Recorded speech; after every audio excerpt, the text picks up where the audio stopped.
15 мектеп гимназиясының қаламыз тарихында алатын орны ерекше.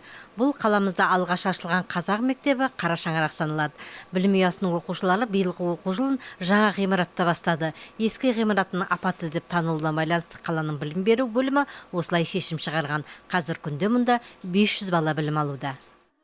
Биылғы оқу жылын біз жаңалықпен бастап отырмыз, өйткені жаңа ғимаратқа көшіп, енді жаңа оқу жылын жаңа ғимаратта бастап отырмыз. Биылғы жылы мектебімізге осы Комсомол даңғылы 91-ден жаңа ғимарат берілген болатын. Соған осы тамыз айында көшіп, орналасып, жаңа оқу жылына дайындығымыз жүргізіп, сол 1 қыркүйекте оқу жылын бастап кеттік жаңа ғимаратта. Енді осы бала санының көбеюіне байланысты, сол қалалық әкімшілікке рахметімізді айтқымыз келеді, қалалық оқу бөліміне осындай жағдай жасап, жаңа ғимаратқа көшіргендеріне ата-аналарда рахметтерін айтып жатыр. Жаңа ғимаратқа көшу мектеп гимназиясы ұстаздар қауымының да оқушылармен жұмыс жасауына жаңа мүмкіндіктер беріп отыр. Мектеп гимназиясында 9 шығармашылық топ жұмыс жасайды. Таңшолпан атты оқушылар театрда жұмыс жасайды. Оқушыларды жеке тұлға ретінде тәрбиелеуге көп мән берілетін мектеп ұстаздарының біліктілігін арттыруға да үлкен көңіл бөлінген. Биылдан бастап мектеп гимназиясында ұстаздарға арналған әдістемелік орталық ашылып жұмыс жасауда. Оны мектеп гимназиясы директорының орынбасары Камила Бопан жүргізеді. Биыл бізде әдістемелік орталық бұрында кішкентай кабинет өтетін, қазір биыл толық жабдықталып, мұғалімдерге арналған ноутбуктар мен интернет жүйесіне қосылып, жақсы әдістемелік кабинет ашылды. Мұғалімдерге өзім жаңа тренерлік курсын бітіріп келгем, аптасына 2 сағаттан мұғалімдерге әдістемелік білімін жетілдіру жөнінде курс өтіп жатырмыз. Сонымен қоса біздегі бұрында да бартығында биыл бірақ ерекше жаңалық, мынау аптасына 1 рет мұғалімдерге бейсенбі күнін ағылшын тілінде сөйлеу күні ретінде ол кісілерге тегін 1 сағаттық оқу жоспарымен сабақ өтіледі. Өздеріңіз білесіздер, бұрыннан келе жатыр мынау биология пәнін ағылшын тілінде оқыту биыл 7 сыныпқа кәдімгі оқулықпен бастадық. Биыл мектеп гимназиясының табалдырығын 61 бала алыптап отыр. Осы 2 сыныпта оқушылар жаңартылған бағдарлама бойынша дәрістер тыңдауда. Бүлдіршіндер аптасына 5 күн оқиды. Жаңа бағдарлама бойынша барлық оқу құрал жабдықтармен қамтамасыз етілген. Мұнымен бірге 2 мектепке дейінгі даярлық топтары да ашылған. Биылғы жылы 2 сыныбымыз жаңартылған бағдарлама бойынша оқып отыр. Олар 5 күн оқиды. Олардың бағдарламасы ерекше бағдарлама. Бұл жерде жаңа бағдарлама бойынша оқыған кезде бұл жерде пәндердің сабақтастығы қолданылады. Өйткені бір-біріне ұқсастық келетін тақырыптар, пәндер бір-бірімен жұмыс жасалынады. Осы төңіректе осы жаңашылдыққа басқа сыныптарда болашақта енеді. По этапына көрсетілген жыл-жылымен 19 жылға шейін. Сондықтан бізде мектепке биылғы жылы енгізіп отқанымыз осы бағдарлама аясында 1 сыныптарда өтіп отқан. Соның аясында уже біз орта жоғарғы буында да осыны енгізіп отырмыз.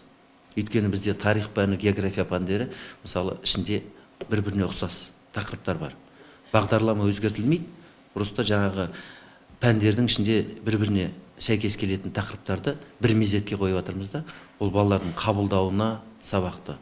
Мысалы, географиядан шығып бір тақырыпты өтсе, тарих пәніне барғанда сол тақырып тағы да қайталанып жатса, балалардың қабылдауына, есте сақтауына өте жақсы болады.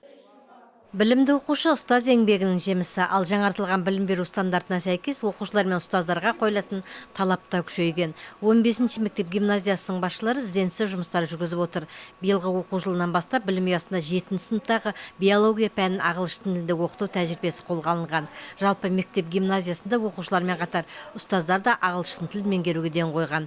Аптасына 1 мәрте мұғалімдер арасында ағылшын тілін оқыту дәрістерді жүреді. Жалпы білім ұясында тілді оқытуға ерекше көңіл Соған орай қабілетті оқушылар да көп. Осы мектеп гимназиясының 9 сынып оқушысы Аида Беркбаева Қасым Аманжоловтың 70-ке тарта жырын жатқа оқиды екен. Қасым Аманжолов 77. 7 жасар баласын 70-те шал жетектеп, келе жатыр көшеде, қайда әлгі мектеп деп, 70 келет сүрініп, 7 келет жүгіріп. Балам, балам, жақсы бол, міне сенің мектебің. Сабағыңа дейін сал, ақылды бол тентегім, деп 170 күрсінді, жетінені түсінді. келіп жетті мектепке, жамырады жас өмір. Келер заман шуындай, сонда естілді бірді-бір. 7 кетті жүгіріп, 70 қалды үңіліп. Ал Еркеғали Бекболат 10 сыныптың оқушысы, талапты оқушы 4 жылдан бері мектеп оқушылары арасында ақындар айтына қатысып келеді. Қазақстан болып жатыр көпке үлгі. Осында жырымды мен төкпедім бе? 25-ке толғанда тәуелсіздік, 25-ке толыпты мектебімде. Осы жерде айтылар жырымыз көп. 25 түгіл 25 мың жыл болса да, мәңгілік жоғалмасын құнымыз көп. Биылғы оқу жылы 15-ші мектеп гимназиясының ұжымы үшін ерекше. Еліміз тәуелсіздігінің 25 жылдығына, білім шаңырағына да 25 жыл толады. Бұл мерейтойға білім ұясының ұжымы сапалы білім, тәрбиелі шәкірт тәрбиелеумен қарсы алуды жоспарлап отыр. Теміртау халқын, қазақстандықтарды қалалық оқу білім жүйелерін барлықтарын осы мынау еліміздің тәуелсіздігі 25 жылдығымен өз атымнан, ұжымның атынан шын жүректен құттықтаймыз. Әрбір шаңырақта тек қана жақсылық болсын, отанымыз тыныш болсын. Осы дәріс беріп атқан, тәрбиелеп атқан балаларымыз әрқашанда биіктен көріне берсін. Отанымыздың жарқын болашағының тұтқасын ұстайтын мықты азаматтар мен азаматшалар болып өсе берсін. Біздің гимназияның бір ерекшелігі мынау еліміздің тәуелсіздігімен түйдей құрдас. Тұңғыш қазақ мектеп болып ашылды, одан кейін 97 жылы қазақ гимназиясы болды. Енді қазір биылғы мынау еліміздің тәуелсіздігінің 25 жылдығымен құрдас мектеп болып ашылғанымызға қуаныштымыз. Сондықтан елімізге, жұртымызға, халқымызға осы еліміздің отанымыз тыныш болсын, білікті мұғалімдеріміз көп болсын, Қазақстан мемлекетінің туын биікке ұстайтын мықты ұрпақтарымыз көп болсын, солай оқушыларымызды жақсы дайындауға біз мұғалімдеріміз жақсы дайындалсын, еліміздің дені сау, отанымыз тыныш болсын.